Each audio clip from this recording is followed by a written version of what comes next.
签了吧，体面离职，拿3个月补偿，总比被辞退强。孙建华推过那份文件，脸上挂着胸有成竹的笑容。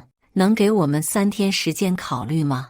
我平静地注视着这位气势凌人的项目总监。当然可以，不过他意味深长地瞥了一眼我丈夫，公司的决定一般不会更改。回家的路上，王晨阳一言不发，握着方向盘的手指关节微微发白。谁也没料到，3天后的那场会面会让孙建华的脸色从得意洋洋到苍白如纸，只用了短短5分钟。大家好，开始今天的分享之前，希望你能给人间烟火点个订阅，我将会分享更多优质的内容。我叫陈若凡，今年33岁，和丈夫王晨阳结婚6年，有个5岁的女儿小雨。我们算是个普通家庭。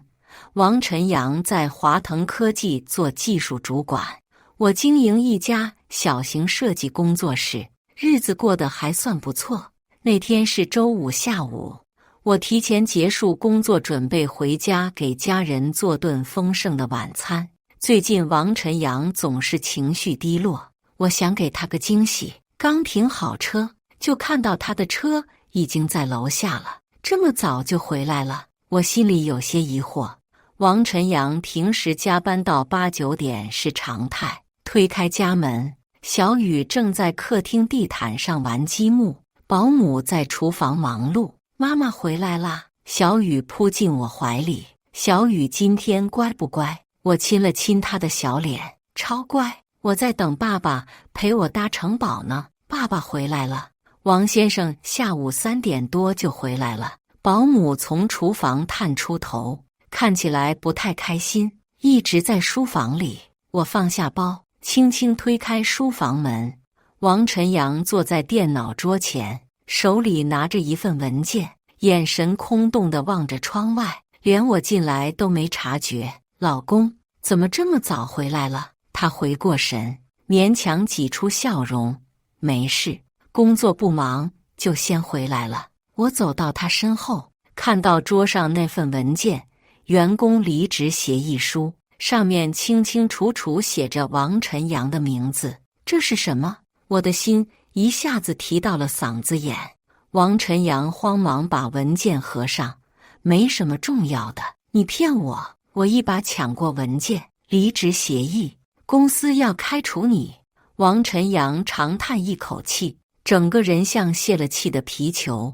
不是开除，是让我主动辞职。我仔细看着协议条款，3个月工资补偿，未休年假补偿，部分股票期权提前行权，看起来条件还不错，但我知道这背后肯定有问题。到底怎么回事？我坐到他对面，从头说清楚。王晨阳沉默了很久，才开口：今天下午孙建华叫我去会议室谈话，人事经理也在场。孙建华就是那个新来的项目总监。对，王晨阳点点头。他说公司要进行组织架构调整，我的岗位可能会被取消。然后就拿出这份协议，说考虑到我在公司的贡献，愿意给出优厚的补偿条件。优厚？我冷笑一声。他们这是逼你走。他说得很委婉，什么为了我的职业发展考虑，与其被动调整，不如主动选择。反正意思就是让我识相点，主动离职。我仔细看着丈夫的脸，这个在我面前总是坚强可靠的男人，现在显得那么无助。给了多长时间考虑？3天。王晨阳苦笑道。他说希望我星期1就能给答复，态度很坚决，好像我不同意就会有更糟的后果。更糟的后果？按程序辞退，那样补偿就少得多，而且档案上会留下不好的记录。我起身在房间里踱步，大脑飞速转动，这分明就是威胁，要么主动离职拿点补偿，要么等着被羞辱性辞退。老公，我停下脚步，认真看着他。给我3天时间，这件事没那么简单。王晨阳愁眉苦脸，还能怎样？胳膊拧不过大腿。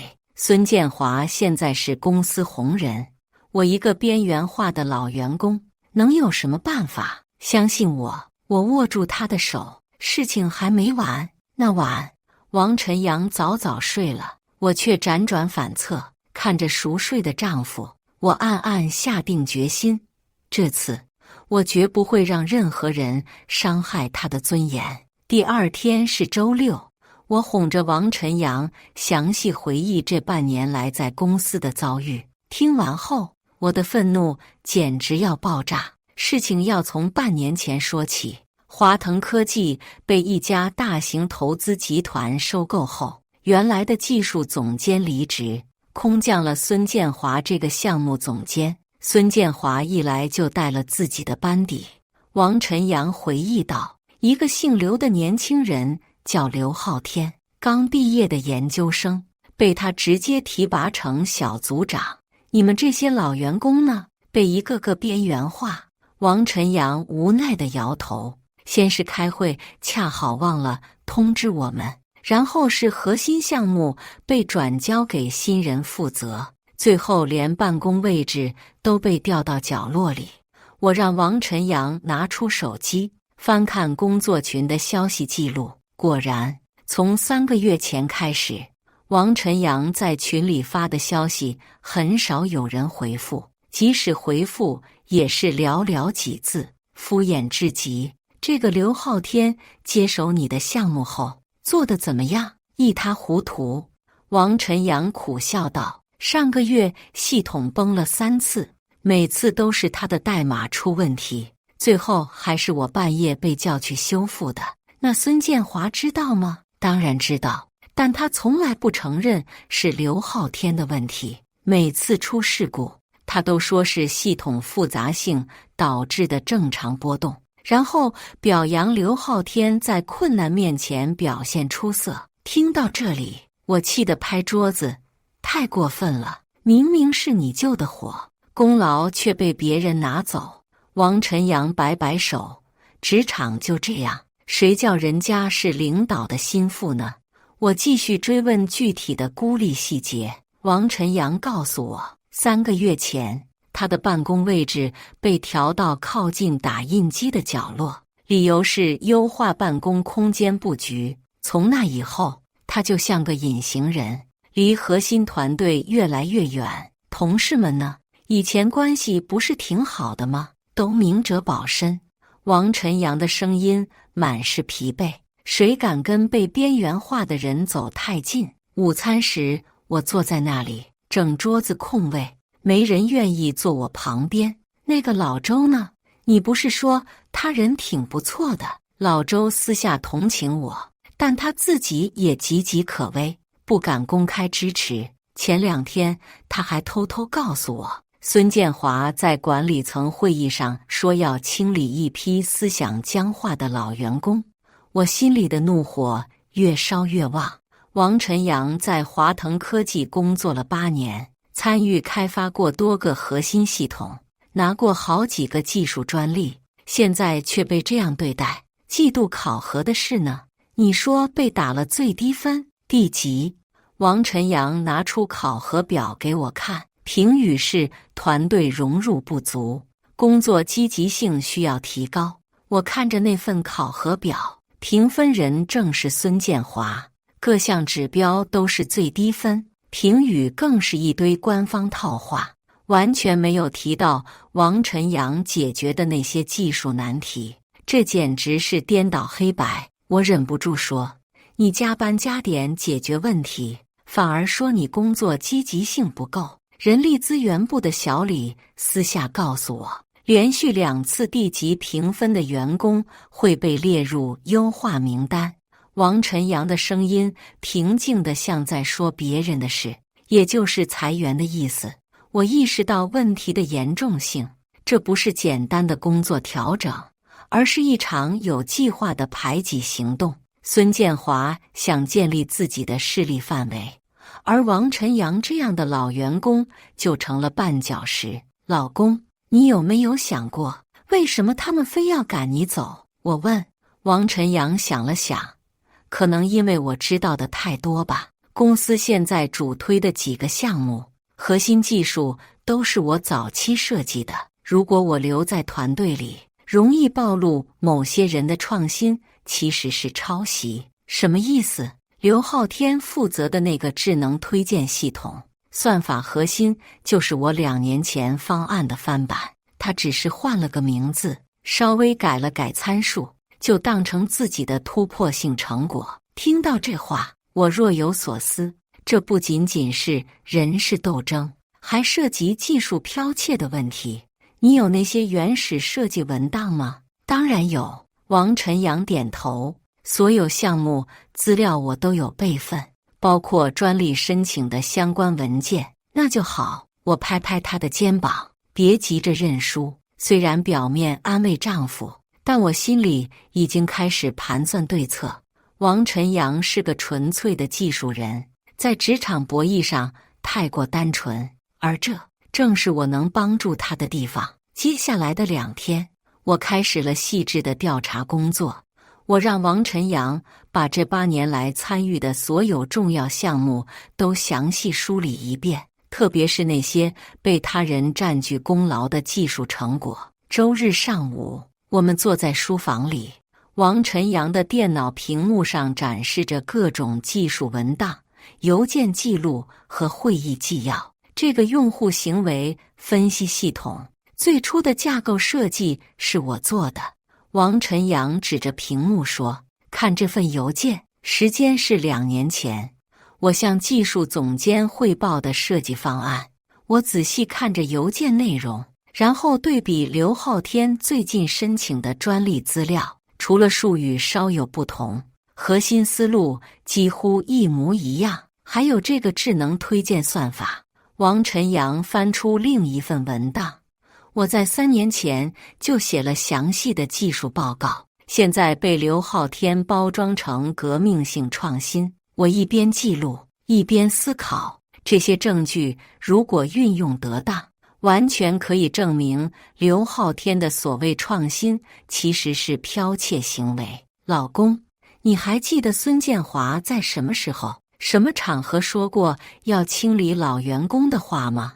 王晨阳想了想，上个月的管理层会议，不过我没参加，是老周偷偷告诉我的。有录音吗？怎么可能有录音？王晨阳摇头，那种会议很机密的。我没有放弃，继续问，那有没有其他证据能证明他们的真实意图？王晨阳沉思片刻，倒是有件事，前2周刘昊天喝多了，在公司聚餐时说漏了嘴。他说孙总有个3年规划，要把公司里35岁以上的技术人员全部更换成年轻人。谁听到了？当时在场的有5、6个人，不过大家都装作没听见。我把这些信息都记录下来，虽然没有直接的录音证据，但人证还是有的。接下来，我开始了更深入的调查。我让王晨阳提供了华腾科技的组织架构图、主要管理人员名单，以及公司最近1年的重要项目清单。你这是要干什么？王晨阳有些担心，别做什么冲动的事情。放心，我有分寸。我安慰他，我只是想了解情况的全貌。那天晚上，王晨阳陪小雨玩耍时，我开始打电话。若凡，好久没联系了。周晴的声音很惊喜。晴晴，我想问你个事，华腾科技这家公司你了解吗？华腾科技最近挺活跃的一家公司，怎么了？我简单说了王晨阳的遭遇，以及我发现的技术剽窃问题。周晴听完后很愤怒，这种事在科技圈太常见了。他说，很多公司为了包装新人，不惜埋没老员工的贡献。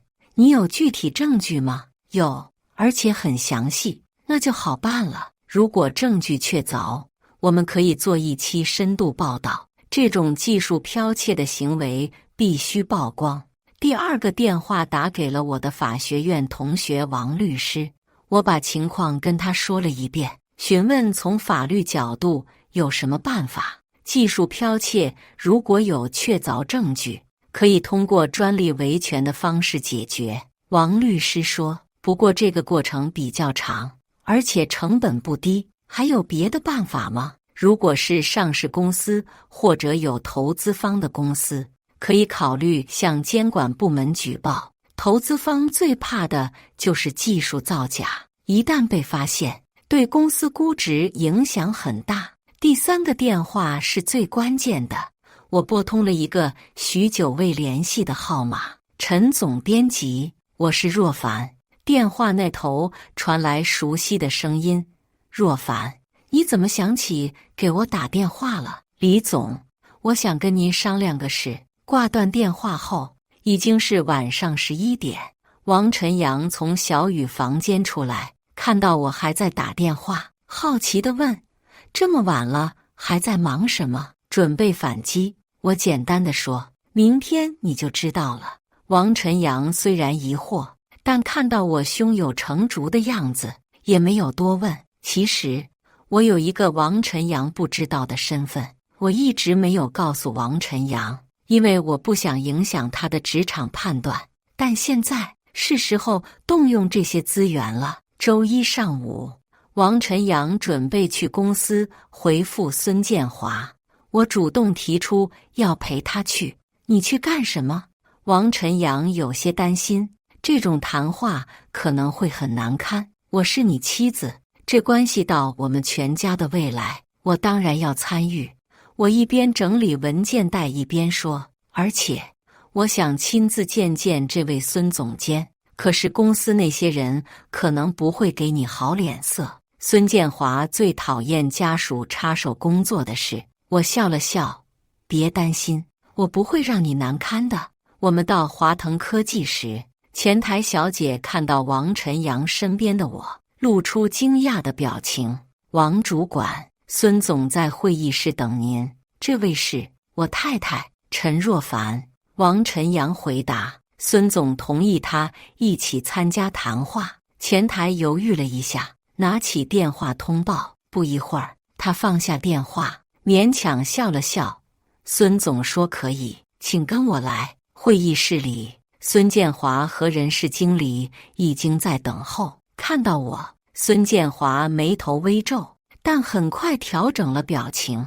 孙建华大概40岁左右，穿着笔挺的西装，头发梳得一丝不苟，看起来精明强干。他站起来跟我们握手，脸上挂着职业化的笑容。王主管，这位是？他客套地问。我太太陈若凡。王晨阳介绍，这次谈话关系到家庭的未来，他想一起听听。孙建华点点头，眼中闪过一丝不屑。当然，家人的支持很重要。人事经理是个40多岁的女性，自我介绍说姓李。她递给我们一份新的文件，先看看这个补充协议吧。我接过文件仔细阅读，这是一份更详细的离职补偿方案，条款看起来比上次的更优惠一些。王主管，孙建华开门见山地说，考虑了周末吗？公司很诚意，这个补偿方案在行业内算是相当不错的，是挺不错的。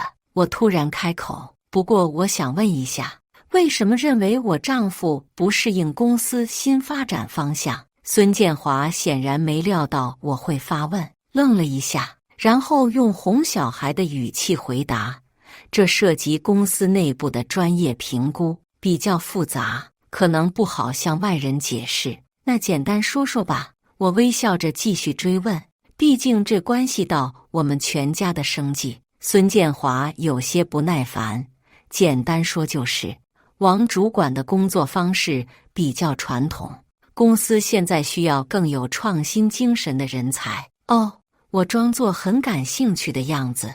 那公司最近有什么创新成果吗？当然有。孙建华来了精神，比如我们的智能推荐系统，就是最新的技术突破。那个系统是谁主导开发的？我继续问。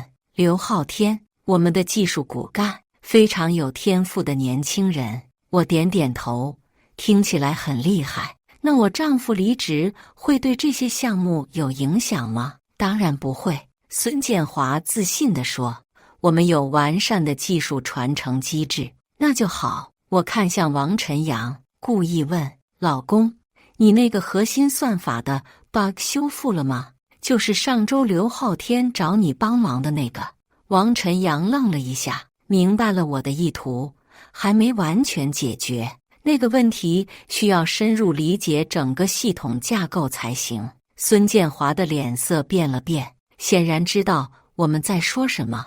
那是上周系统崩溃的问题，到现在还没有彻底解决，客户投诉不断，时间不早了。孙建华有些急躁地打断，我们还是谈正题吧。王主管，这份补偿方案怎么样？需要今天就决定吗？我问。希望尽快。李经理接话，公司的重组计划比较紧，拖得太久对双方都不好。我看着王晨阳，他眼中满是纠结和无奈，8年的付出就要这样被轻描淡写地抹去。孙总，我突然说，我丈夫在公司8年，参与开发的系统现在还在正常运行，申请的专利也为公司带来了不少收益，就这样让他离开，是不是有些可惜？孙建华的眼神变得警惕。陈女士，公司的人事安排有复杂的考量，不是简单的感情问题。我理解。我点头。不过技术这个东西还是要看实际贡献的，比如那个智能推荐算法，我听说核心思路其实早就有了。这话一出，孙建华和李经理都愣住了，他们显然没想到我会对技术细节有了解。陈女士，孙建华的语气变得严肃，这些技术问题很专业，外行人很难理解其中的复杂性，是吗？我笑了笑。那如果我说我对这些技术问题还算有些了解呢？孙建华皱起眉头，仔细打量着我，似乎在评估我的话是真是假。总之，他最终说道，今天我们主要是讨论王主管的去留问题，希望你们能认真考虑公司的诚意。我们会的。我起身拉着王晨阳，不过这么重要的决定，我们需要回去再商量一下。孙建华看起来有些不满，但还是点了点头，希望明天能有答复。时间拖得太久，可能就没有这么好的条件了。离开会议室时，我能感觉到孙建华审视的目光，他显然对我产生了警惕，但还没有完全把我当成威胁，这正是我想要的效果。回到家，王晨阳一脸困惑地看着我，你今天的表现很奇怪，好像对公司的技术很了解。确实了解一些。我神秘地笑了笑，明天你就知道了。当天晚上，我又打了几个重要的电话，一切都在按计划进行。第二天上午，我主动联系孙建华，说我们有了决定，希望再见一面。孙建华在电话里显得很高兴，以为我们要签离职协议。10点钟，还是那个会议室，他说李经理也会在场。好的，我们准时到。这次去公司前，我特意换了一套正式的职业装，化了淡妆，还戴上了平时很少戴的珍珠耳环。你这是去参加什么重要会议吗？王晨阳看着我的装扮，有些疑惑。是的，我整理着文件包，今天确实是个重要的日子。到了华腾科技，孙建华已经在会议室等候，脸上挂着胜券在握的笑容。李经理也在，桌上放着准备好的离职文件。陈女士，王主管，考虑的怎么样？孙建华开门见山，我们确实有决定了。我平静地说，不过在做最终决定之前，我想确认几个技术问题。孙建华脸上的笑容僵了一下，什么技术问题？我从文件包里拿出一份打印好的资料，这是贵公司最近申请的几项专利，特别是这个基于用户行为的智能推荐系统。孙建华接过资料，脸色开始发生变化。我仔细研究了这个专利申请，我继续说，发现它的核心算法和我丈夫3年前的设计方案几乎一模一样。这不可能。孙建华有些慌乱，技术开发是个复杂的过程，不可能完全一样，是吗？我拿出另一份文件，那这些邮件记录怎么解释？这是我丈夫3年前向公司提交的技术报告，时间戳清清楚楚。我把2份文档并排放在桌上，逐项对比分析，除了术语稍有更新，核心思路、算法框架，甚至连变量命名都几乎相同。孙建华的脸色越来越难看，李经理在一旁也显得坐立不安。陈女士，孙建华努力保持镇定，你这样的对比分析可能有些业余，技术问题很复杂，不是外行人能理解的。外行人？我笑了笑，孙总，你确定我是外行人吗？当然，孙建华带着一丝轻蔑说道，一个经营小设计工作室的家庭主妇，怎么可能理解复杂的算法架构，是吗？我从包里拿出一张精致的名片，缓缓递给他。那你看看这个。孙建华接过名片，脸色瞬间变得苍白。名片上清楚地印着陈若凡，科技前沿特约评论员，科技观察技术顾问。你就是樊鑫？孙建华的声音都有些发抖。正是。我点点头。专注 AI 算法和系统架构分析已经8年了，在技术圈，我想我还算有些发言权。王晨阳的表情也很精彩，显然从来不知道我还有这个身份。孙建华拿着名片的手在微微颤抖。樊鑫这个笔名在科技圈小有名气，经常发表尖锐的技术评论文章，特别是对技术造假和行业不正当行为的批评。我很少在文章中提及私人生活。我继续说，所以你可能不知道王晨阳是我丈夫。这不可能。孙建华仍然不敢相信。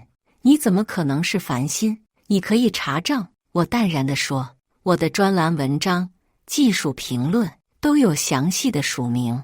现在你还觉得我是不懂技术的外行人吗？孙建华彻底慌了，他意识到自己面对的不是普通的员工家属，而是行业内有影响力的专业人士。现在，我们可以重新讨论刚才的技术问题了。我语气变得严肃。作为一个技术评论员，我对这种明目张胆的技术剽窃行为非常感兴趣。就在孙建华还在消化这个震惊消息的时候，我拿出了更致命的证据，一段录音。你们先听听这个。我按下播放键，录音里传出孙建华的声音：年底前必须把王晨阳这些老家伙都清理掉，尤其是王晨阳，他知道太多技术细节，留着他，我们的创新成果容易被质疑。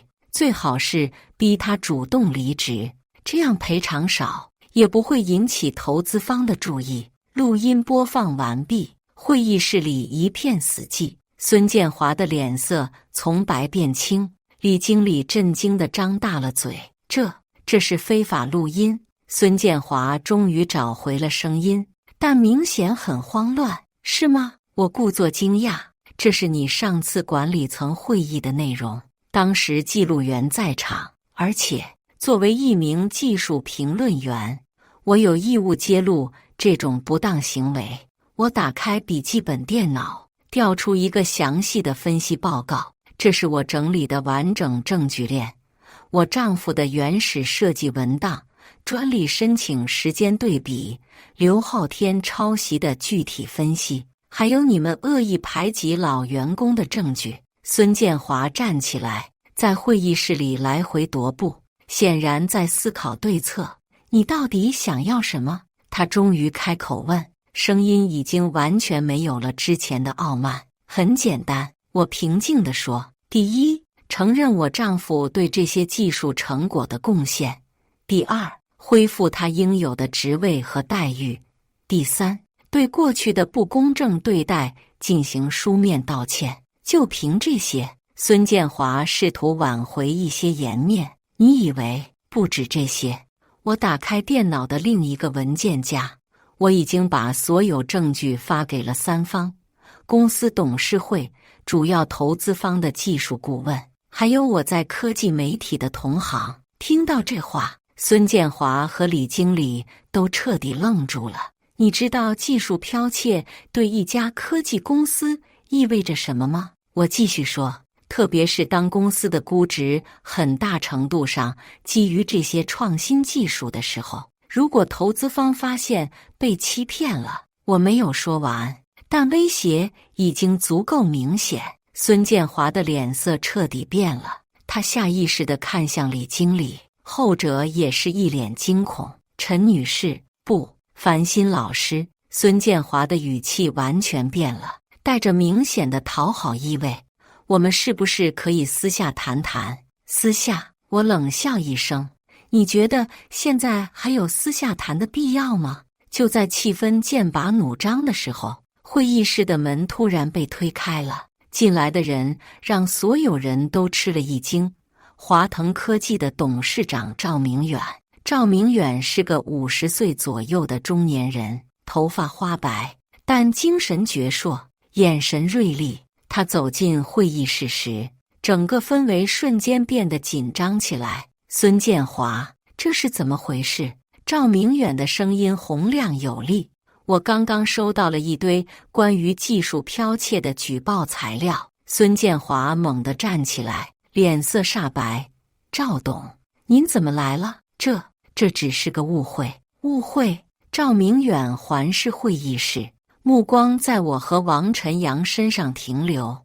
你们就是举报材料中提到的王晨阳和陈若凡？是的，赵董事长。我平静地回答。很抱歉以这种方式见面。赵明远走到会议桌前，拿起我刚才展示的那些证据资料，仔细查看。会议室里安静的只能听到翻纸的声音。王晨阳，赵明远突然抬头，你是公司的老员工，对吗？是的，赵董，我入职8年了。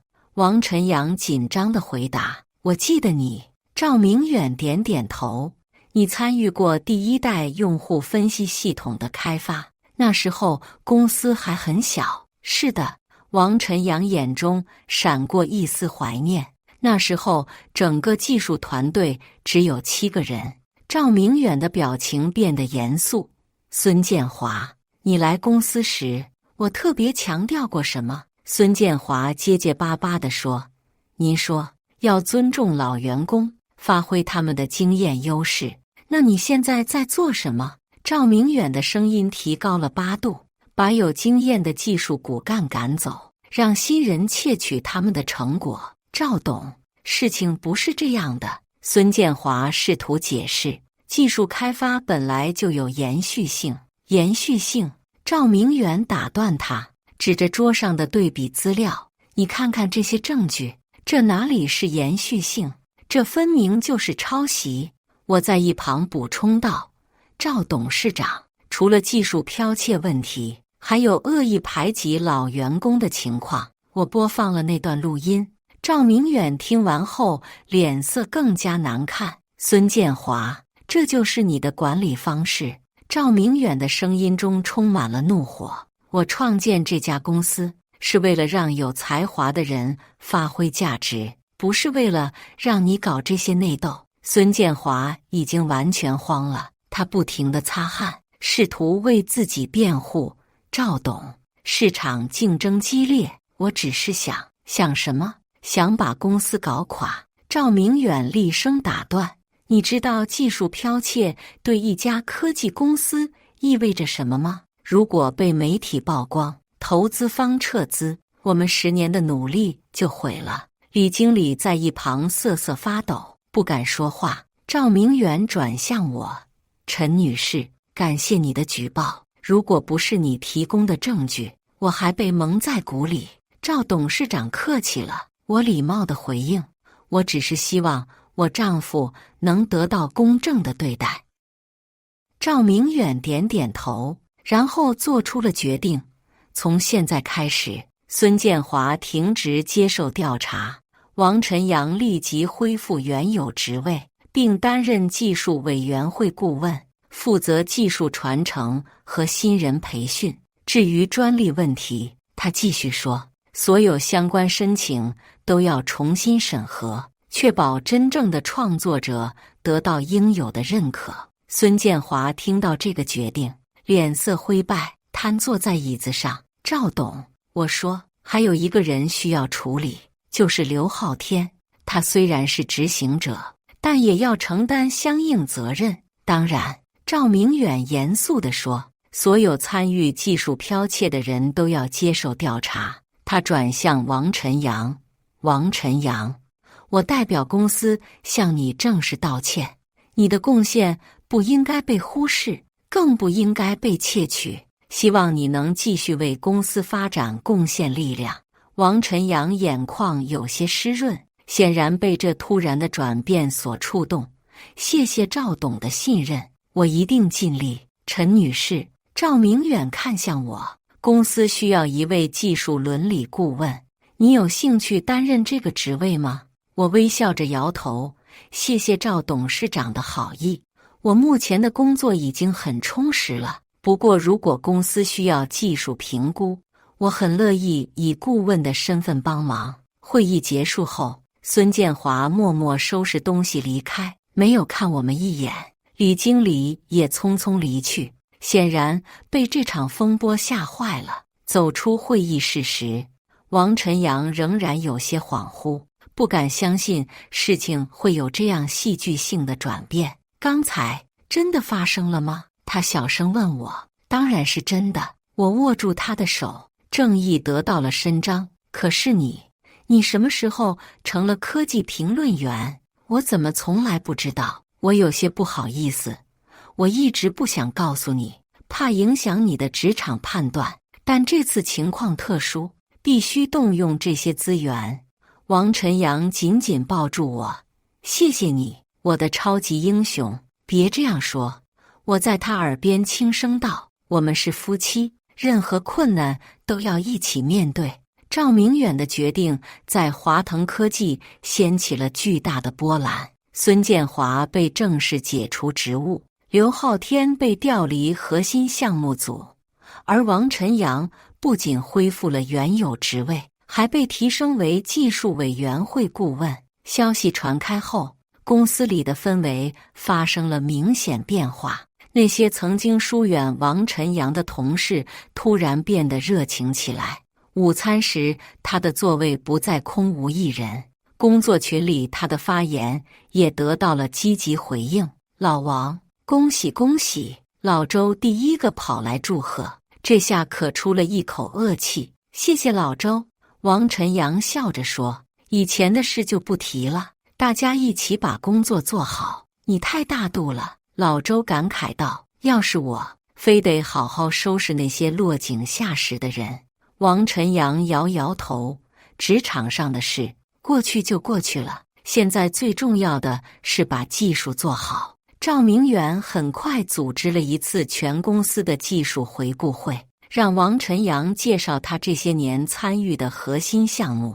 会议室里座无虚席，连平时高傲的年轻员工也认真听讲。这个用户行为分析算法的设计思路是这样的。王晨阳站在投影仪前，侃侃而谈。我们要考虑用户的多维度特征。台下响起阵阵掌声，连赵明远也频频点头。会后，几个年轻的技术员主动找到王晨阳。